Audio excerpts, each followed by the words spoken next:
So I thought a nice way to start this week's episode of SmackDown Ups and Downs, given that we do a lot of these videos, was to take my phone, just going to unlock it, and I'm just going to load up a random tweet and we're going to read it out. Because Mike123 says, "Simon, you bald a-hole, I hope you die and your family never wants to speak to you again." This was a terrible idea. I also think that's my dad's account, but hello, my name is Simon from WhatCulture. Welcome to SmackDown Ups and Downs, which I've already done, but I'm doing it again. The point is, WWE did have a show, so was it good or did it absolutely suck? Let's find out with this, the finger of power, and up those downs.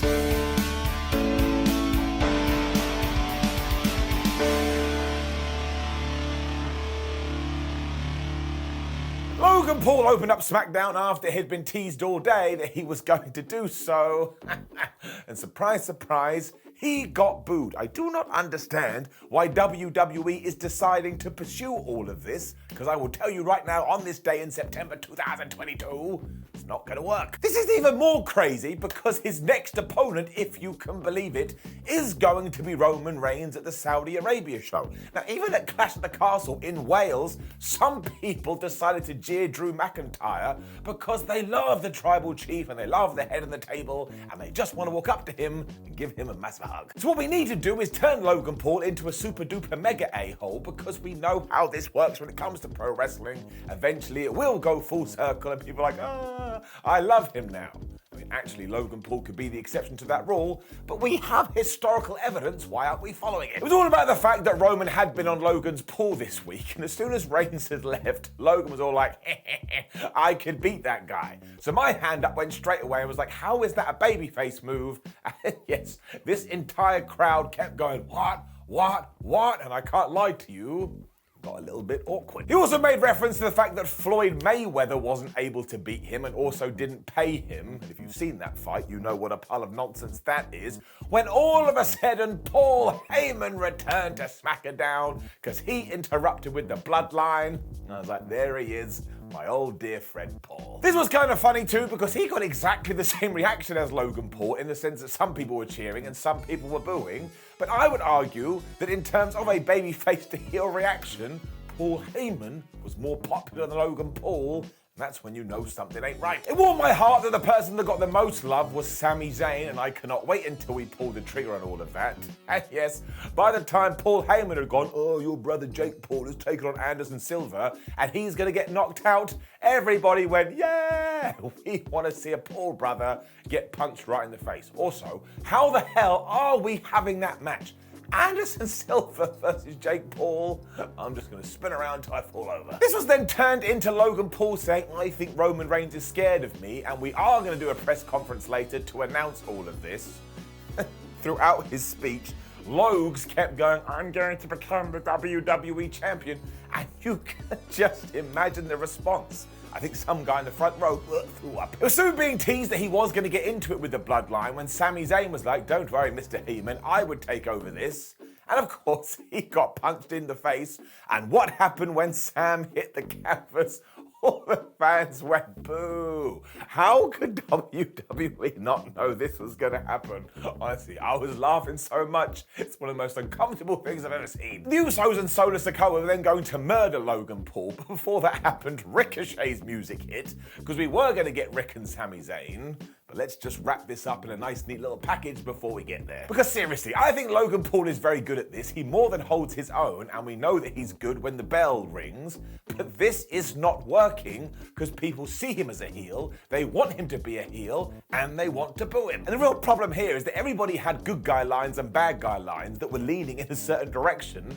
But because we were going against that, because the fans were like, well, we're not going to buy into this, it was just one of the most surreal things I've seen in wrestling in ages. Somebody should have called an audible, but no, apparently the behind the scenes news is that Logan doesn't want to be a bad guy. And that just ain't gonna work. I'm even fine with doing Logan Paul versus Roman Reigns at the Saudi Arabia shows. I mean, they're glorified house shows anyway, so do the flub what you want. It's not like he's going to win. But this took up a massive chunk on SmackDown, and you just have to admit, it didn't click Oh, it's getting it down. This all did melt away quite quickly though, because it was Sami versus Ricochet, and in no universe and in no reality are they gonna have a bad match. Now, it did make me feel a little bit sad because one of these guys was going to lose, but at least we didn't do anything silly like a count out or a DQ finish.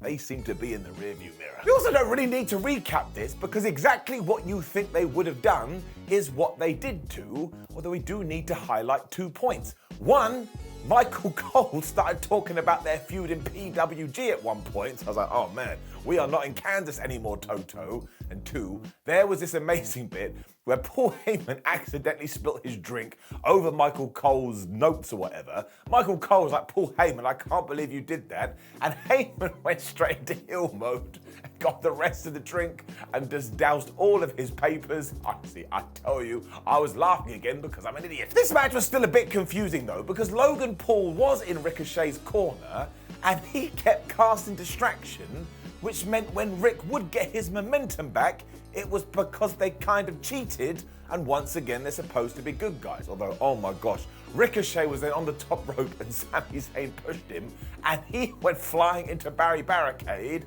I thought he was dead. I almost called the newspapers. He was soon back to his feet because he's like a ping pong ball, and he hit this amazing springboard crossbody.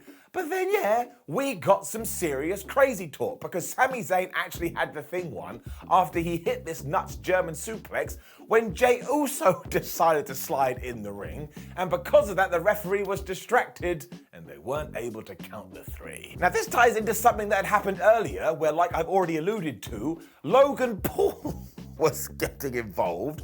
So while this was Jey just trying to even the odds, obviously he did screw over Sami Zayn, and Sami was so enraged, he actually got in the Usos' face, and I was like, oh boy, here we go. Ricochet then did a big dive to take out all the assholes, then hit the 450 off the top to get the 1, 2, 3. And look, I am going to give this an up, but once again, utilizing Logan Paul in this position made absolutely no sense. Everybody then was about to do a big brawl when Madcap Moss came out to balance the odds, and at this stage, I didn't realize that it was going to be Solo Sikoa versus Madcap later on. So I was a bit like, Moss, you need to get out of there. I don't think you want to be associated with this. Karrion Kross and Scarlett were backstage after this, and they basically said, Drew tick, McIntyre talk, we tick, beat talk, you tick up talk, and tick will talk. Do tick it talk again. Tick tock, tick tock, tick tock clock. This of course is all in black and white too because Karrion and Scarlett love that. And look, I'm totally fine if you want to do it during interviews. But unlike last week, probably don't do it again when you're in the ring because the only explanation for it is that there's a guy backstage and he goes 3, 2, 1, doop. Change the colour. This whole SmackDown then continued to be nuts because Maxine and Max Dupree were in the ring. They're like, we're so close to LA. And also, the Maximum Male models are here. And they're going to be showcasing the new Back to School collection. And I gave it a minute and I felt it in my tum-tum. I was excited. I also knew exactly what was going to happen here because you could just smell it, and within about 3.2 seconds, Raw played out over the loudspeakers, and Braun Strowman was here, but you have to go and see this because Mansoor and Marseille were doing their modeling, and as soon as the music hit, they turned to the camera with this looks on their faces. Now, there are some people out in the wrestling community that do not like the Maximum Male models. Well, you gotta find me, and we're gonna fight, because they're amazing. Strowman obviously destroyed them and gave Mansoor the powerbomb, which is when Chad Gable came out. He was casting distraction, because everybody on this show had leveled up their MP, when Otis ran out. And not only did he start to beat up Braun, but he gave him the world's strongest slam. When Strowman just sat up and went, yeah, I didn't feel a thing. It looked like they were about to get into it properly, but Gable was pulling Otis away, saying, no, you're my favorite guy. So I presume next week we are going to do Braun Strowman versus Otis. And why the hell not? So there's no way you can't give this thing an up because people just love Braun at the moment. And again, just for the look on the Maximum Male models' faces, I would never give it a down. And then I'm going to be slightly contradictory because it's also going to get a down because all my favorite guys are getting beaten up by Braun Strowman. So this is very much a kayfabe down, but as I've already said, I am giving it an up. This is a very smart way to book the guy. He's only been back 2 weeks. He's over like Rover. For the first time under the Triple H regime too, this was a very talk-heavy episode of one of his wrestling shows, because right after this, out came Damage Control. They were super happy 9,000 because, of course, not only are Dakota Kai and Io Sky the brand new tag team champions, but Raquel Rodriguez just lost. And as for Aaliyah, they injured her and she's on the shelf. This is when Raquel did march out though, and she was really angry. And she said to Bayley, I am absolutely sick of you. We should have a match. They did have a match, and I tell you this, it only went about 6 minutes, but it was pretty good. And this is mostly because we have a plan with Rodriguez and we never deviate from it. So she was just absolutely killing all of them. And even though Dakota Kai and Io Sky were trying to get involved, Raquel was like, all right. And she picked one of them up and she launched them into the other one. And as I've said time and time again, humans are not meant to be projectiles. Bells eventually used the turnbuckle to take over and then started working on her leg, because if you can't walk, you can't wrestle.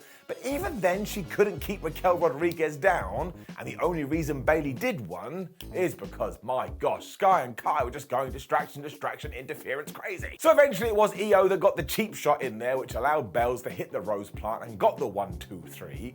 But this is definitely the way you build a star. Every single week I find myself being more invested in Raquel Rodriguez. It then did get a bit weird because the whole crew did jump her when Shotzi came out to make the save. And I was like, wait a minute, last time I saw Shotzi, she was definitely a heel.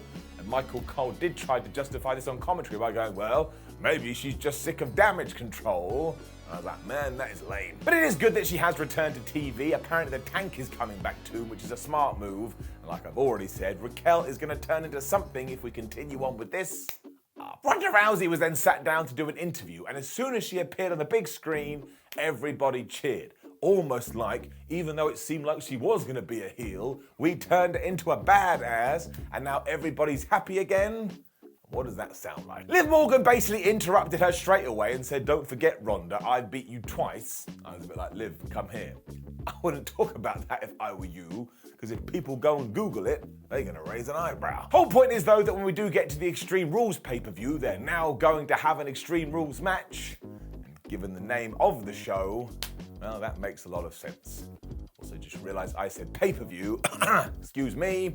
Premium live event. We then cut back to the commentators who are just trying to do their job when Drew McIntyre teleported in. I was all like, oh, Karrion Kross, I've been waiting for you backstage all day, but apparently I need to be out here so you can jump me. Karrion Kross did not jump him. Drew insinuated that he was going to wait around, and then he left. And we didn't see him for the rest of SmackDown. It was right back into the bloodline after this, though, because they were all backstage about to go out for Solo Sikoa's match. He was like, listen, Usos, you having a bad night, you stay here. But Sami, you come with me. And Zayn's face lit up like he was the bullied kid in school, and the cool kids had just gone, you come with us. And then he was dancing to Solo's theme as he walked to the ring. Somebody give Sami Zayn a prize, because he's the greatest wrestler ever. This did also mean that it was Madcap Moss versus Solo Sikoa. I have no idea if the NXT North American Championship was on the line, mostly because I sat there with this confused look on my face. I don't know where this came from. Otherwise, it was all right though, and I did enjoy it, but it did suffer from the fact that at no point did I believe that Moss was ever going to win here, because Solo has only just arrived on the main roster and is clearly getting a bit of a push. It also basically mirrored every single match we'd already seen, because of course Sami Zayn was on the outside, he kept doing distraction, he kept doing interference, till eventually he had done so much, Madcap Moss was distracted, and he lost. I mean, at one point it looked like Moss had the pin after a fall-away slam, but Sami just pulled Sikoa out the ring. And this is when I turn into a bit of a wrestling nerd, because I'm like, how is that not a disqualification? And if it's not in the rules and you can do that, why aren't people doing it all the time? Anyway, Madcap was so mad, he then ran around the ring, he got back in there, Solo Sikoa hit him with the rock bottom, 1, 2, 3, we were done. Now this did feel like a little bit of a lull, but I am going to give it an up because it was a fine match, I wasn't offended. But yeah, we went to the well one too many times when it went to the crazy finishes. You gotta give it a down. It did mean the whole show was building up to a #1 contender match to see who was going to challenge for the tag team championships. And this was absolutely excellent. It was also the Brawling Brutes taking on Imperium, taking on Hit Row, taking on the New Day. And seriously, Kofi Kingston and Xavier Woods must have been looking around the whole time, because the last time they were in a situation like this, they got rah, and out came Braun Strowman. As has been the way ever since Triple H took over though, any kind of multi-person match is just so damn fun to watch. And this was just move, move, move, go, go, go for around about 15 minutes, to the point I just closed my laptop because I couldn't take notes. There was too much happening, and I was like, screw it, I'm just going to enjoy it. We also tied up some loose ends too, because I was a bit like, wait a minute, why aren't the Viking Raiders in this? But Michael Cole told us it's because Eric has been injured, so they're out right now. And then back in the ring, Ludwig and Butch were just punching each other in the face. And as always, the best thing about Butch is that he is now Butch, but he's also Pete Dunne, and the amalgamation of the two is even better. Sheamus and Gunther also kept looking at each other too, because they are enemies. And around about this time, Top Dollar grabbed Ashanti the Adonis and he just threw him into everybody else. Later too, 3 people jumped on Top Dollar and he just walked around like he was the strongest guy in the world. And I'm sorry, but you gotta give that a round of applause, because even if you're new to the man, it took 8 seconds for you to go, well, he's a badass. We also had some big guy wrestling, because Top Dollar did square off with Ridge Holland, but then Kofi Kingston was going against Ashanti, so we were doing all kind of things here. And we do have to mention Imperium, because they're just such a good tag team. Like, anytime they're doing anything, they just make it work. I like it. Xavier Woods got the hot tag eventually, but Giovanni Vinci took him out, and this is when Butch was like, rah, and he ran wild. And that once again really made me laugh, because I think he has decided that half of me is Butch and half of me is Pete Dunne. And he's really got this down. Eventually it did look like Kingston had found the momentum though, because he was beating everyone up, but actually Imperium snuck in there, and oh my gosh, they hit him with this Imperial bomb where he basically landed right on his head. But as it turned out, Rich Holland had done a sneaky tag, he flew in there, he chucked Imperium out the ring, and he just pinned Kofi to become the #1 contenders. And admittedly, WWE does love doing this finish. Who cares though, because this was super fun. The Brawling Brutes are over like crazy now, and I am well up for the Brawling Brutes taking on the Usos. And in many ways, the Brawling Brutes could win. I mean, they're never going to do that, but I'd be fine with it. And that was why this match absolutely rocked too. You could have given the W to anyone, and I would have gone, all right. Getting it up. Which does indeed bring us to the end of SmackDown, and there was some very, very strange choices on this show, but that's okay. I would rather you tried new things and threw some things at the wall to see what would stick than do the same old, same old. So I was mostly entertained.